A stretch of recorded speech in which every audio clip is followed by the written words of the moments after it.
Brittany, we've been continuing to watch how fast this water is moving, how much water there is, and how dangerous this situation is. One of the biggest questions they'll answer today is who will head the Senate Education Committee. There's no sprinkler system in the entire building, and students practice climbing out the window in case of a fire. This is the only school in the district without air conditioning in the gym, so they use this loud fan. We've also asked them if Knox Prep has a system in place to check if employees have any DCS investigations. Later this afternoon into the evening, we've been actually seeing sleet. And you can see that this sleet is kind of bouncing off of my sleeve here. A ceasefire between Israel and Hamas came into effect in Gaza today, hours after Israel's cabinet approved a deal to pause the fighting and exchange the remaining hostages. And their CEO says if this bill becomes law, it could be devastating for this community. We've seen a lot of Southern hospitality here in Gainesville, but we'll see if that changes as we head into the stadium. We're learning all about these beautiful wigs that owner Siobhan Jones is putting on me right now. I'm channeling my inner Dolly this morning. Bet you didn't think you'd be doing this story today, did you? No, Robin, I did not. And that's just what we do at Channel 10. We are asking the tough questions. So today I set my embarrassment aside. I headed out to Market Square to ask some men, what is the deal with these bathrooms? Olivia, you talked to a mother who really went through so much. Brittany, absolutely. Today I met a young mother. Her name is Tara, and I met her almost two-year-old son, Parker.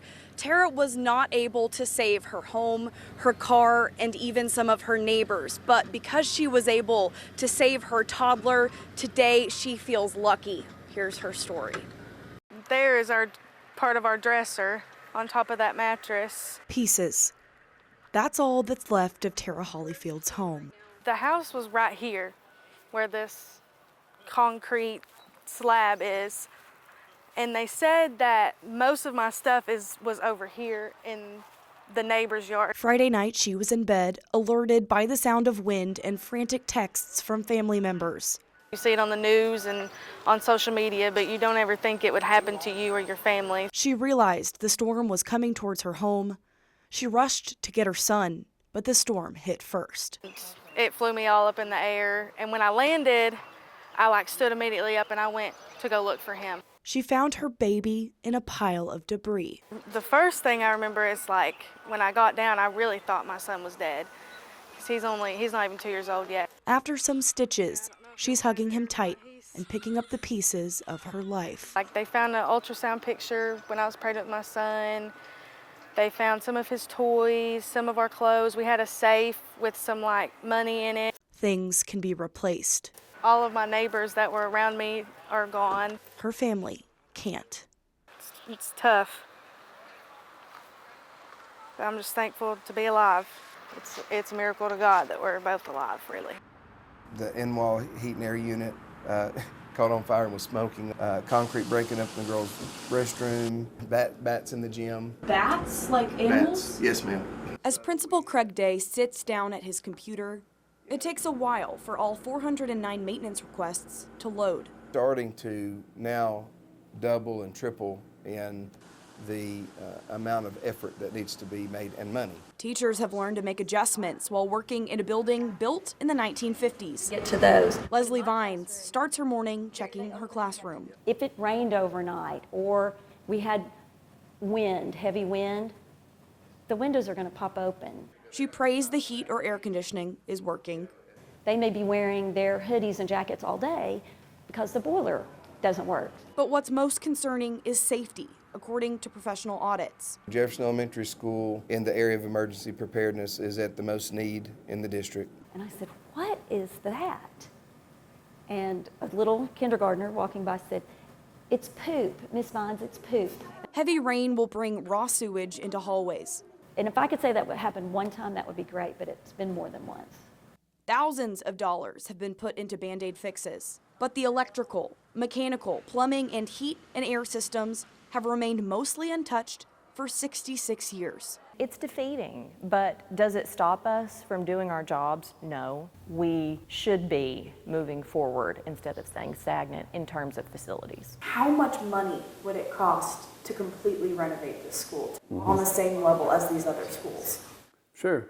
I think you're looking at least $20+ million.